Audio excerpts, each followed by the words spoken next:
शंकर के समान कोई प्रिय, यदि राम लक्ष्मण जी शंकर का अवतार है तो हनुमान जी कौन? रामचरितमानस में इसकी बहुत बड़ी चर्चा है, कभी समय लगेगा तो जरूर सुनाएंगे। आइए अब चंद्रवंश का निरूपण करते हैं। ब्रह्मा के पुत्र चंद्र, चंद्र के पुत्र बुध, बुध के वंश में पुरु हुए, पुरु के ही वंश में 10 पुत्र हुए, याति सयाति। राजा याति का विवाह शुक्राचार्य की कन्या देवयानी से हुआ। इसी चंद्रवंश में विश्वामित्र के जन्म की कथा, परशुराम जी के जन्म की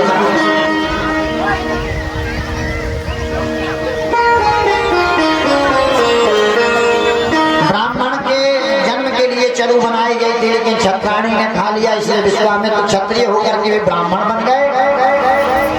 और क्षत्रिय की चरु बनाई गई थी तो ब्राह्मण को खिला दी, तो परशुराम जी ब्राह्मण होकर के भी क्षत्रिय बन गए।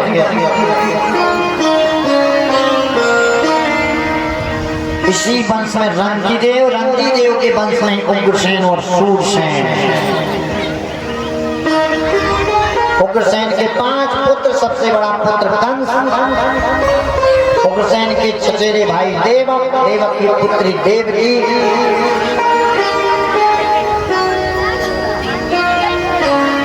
कंस का अत्याचार जब मथुरा में बढ़ा, लोगों ने शिकायत शुरू की, तो राजा ने कहा कंस जी ऐसा क्यों करते हो? तो जबरदस्ती मुकुट उतार के अपने सिर पर रख ली।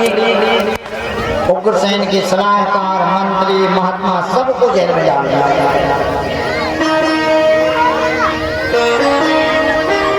अपनी चचेरी बहन देवकी से बहुत प्रेम करता है,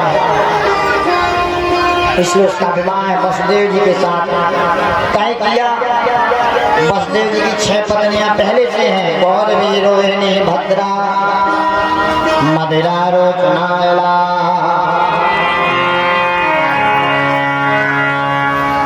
गौरवी, रोहिणी, भद्रा, मदिरा, रोचना, इला देवी कई प्रथा तस्या। 6 पत्नियां पहले से हैं, 7वां विवाह होने जा रहा है। सभी कंस की बात टाल नहीं सकते।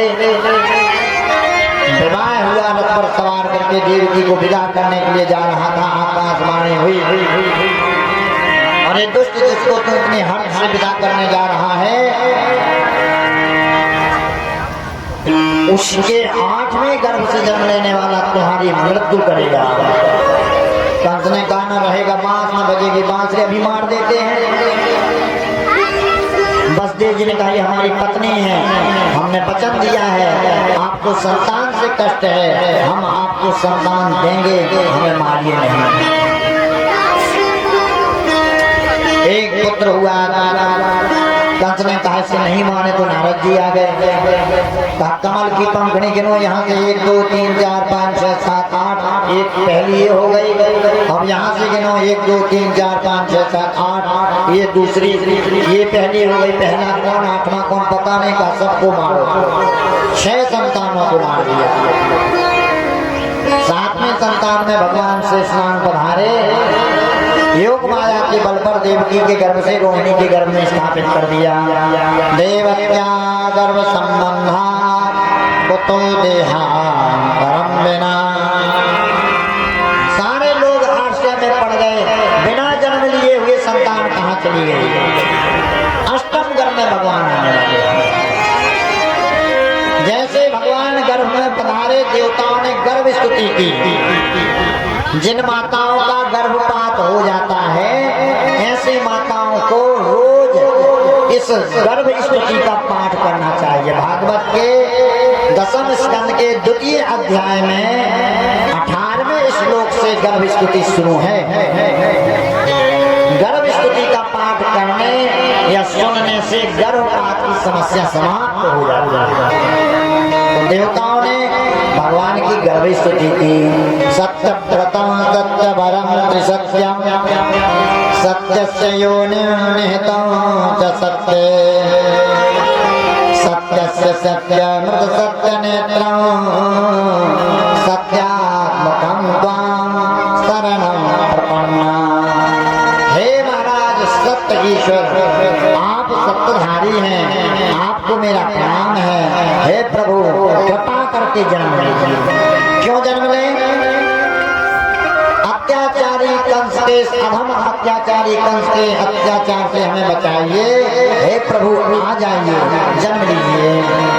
देर न कर प्रभु, देर न कर, आ भी जा प्रभु, देर न कर। हो देर न कर प्रभु, देर न कर, आ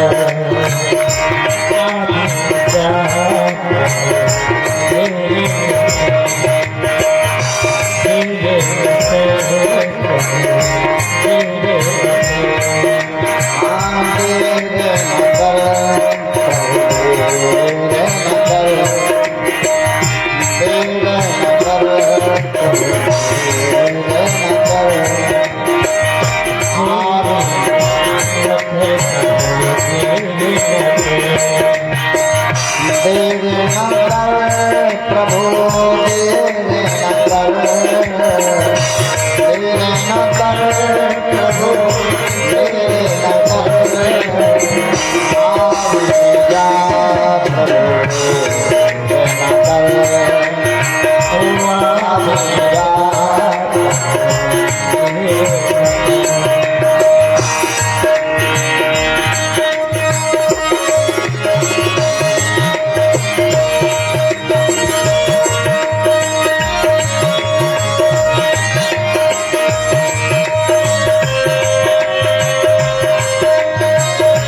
भगवान रात में ही आते हैं, इसी झंडा में जन्म लेने का आना है।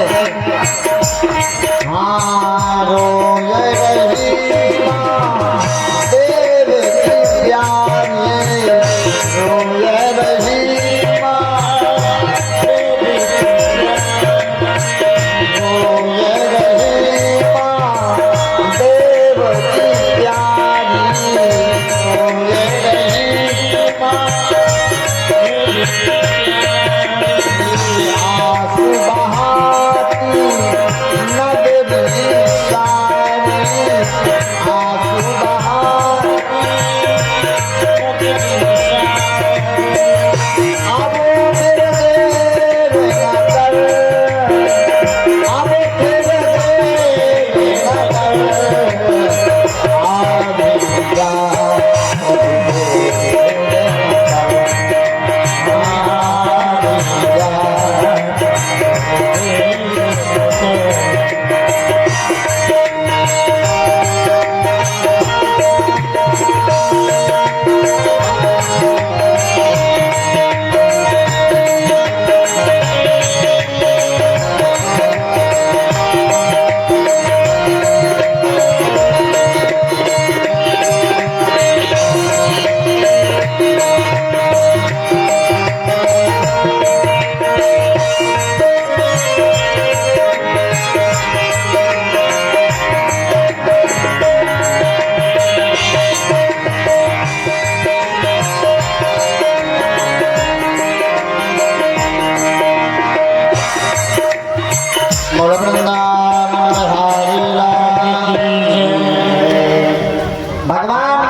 प्रतिपदा गई कि महाराज प्रतिपदा में जन्म ले लो। भगवान ने कहा आपका नंदा गौरी के रूप में पूजा होती, हम नहीं आएंगे। द्वितीया गई हमने जन्म ले लो, नहीं आप यम द्वितीया भाई दूज के रूप में पूजी जाती है, हम नहीं आएंगे। तृतीया गई हमने जन्म लो, हड़ताल का तीज गणगौर तीज के रूप में आपकी पूजा होती, हम नहीं आएंगे। चतुर्थी गई हमने जन्म लो, गणेश चतुर्थी के रूप में आपकी पूजा होती, हम नहीं आएंगे। पंचमी गई हमें जन्म लो, नाग पंचमी ऋषि पंचमी के रूप में आपकी पूजा होती, हम जन्म नहीं लेंगे। षष्ठी गई हल षष्ठी लोलाल षष्ठी के रूप में आपकी पूजा हम नहीं आएंगे। सप्तमी गई सावन शुक्ला सप्तमी संतान सप्तमी के रूप में आपकी पूजा होती, हम नहीं आएंगे।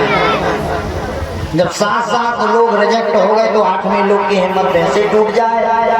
अष्टमी गई तो अष्टमी से भगवान ने कहा जो उदास हो होकर के बैठे, ऐसे व्यक्ति में हम जन्म लेते हैं। भगवान भाद्रपद के महीने में अष्टमी तिथि को अर्धरात्रि में रोहिणी नक्षत्र में जन्म ले रहे हैं। जैसे जन्म लिया, पहरेदार सो गए, बेड़ियां खुल गई, दरवाजे खुल गए, सूपा में साड़ी के पल्लू को फाड़ा, कन्हैया को बिठा करके जमुना जी के पास पार करके जा रहे हैं। जमुना जी पास जैसे भगवान आए,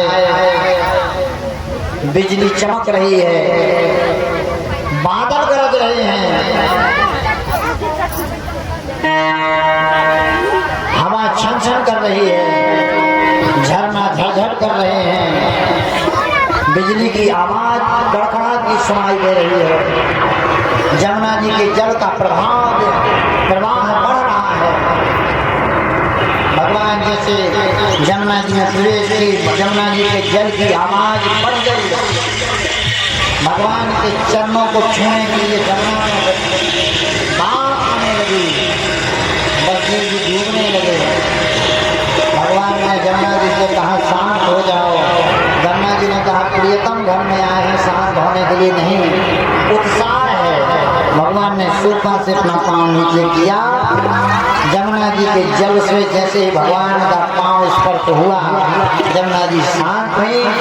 वसुदेव जी के यहाँ कन्या का जन्म हुआ, वहाँ कन्हैया को लेटाया और वहाँ से योग माया को लेकर आए।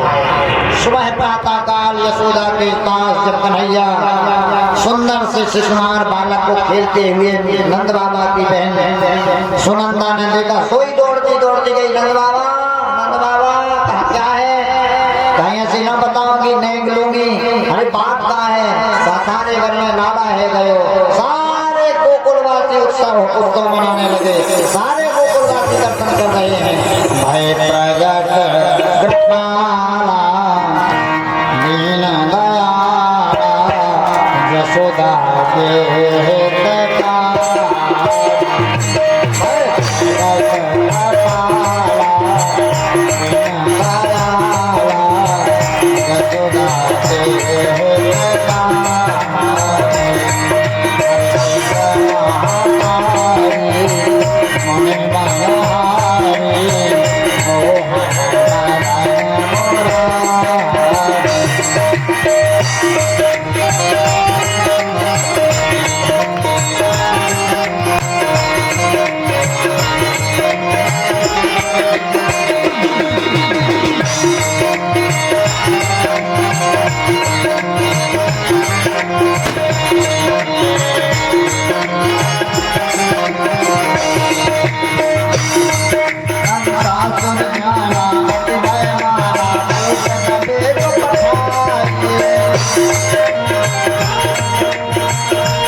कृष्ण बहती जमुना गहरी, कृष्ण बहती जमुना गहरी, कृष्ण बहती जमुना गहरी, कृष्ण बहती जमुना गहरी। मथुरा में दुख गोकुल में सुख, मथुरा में दुख कंस गोकुल तुम आयो, गोविंद गोकुल आयो,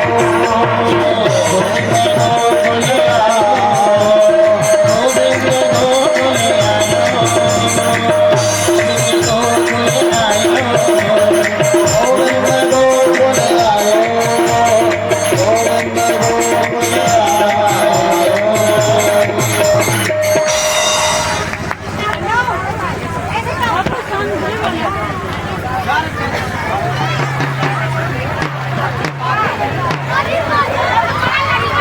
नंद के आनंद भय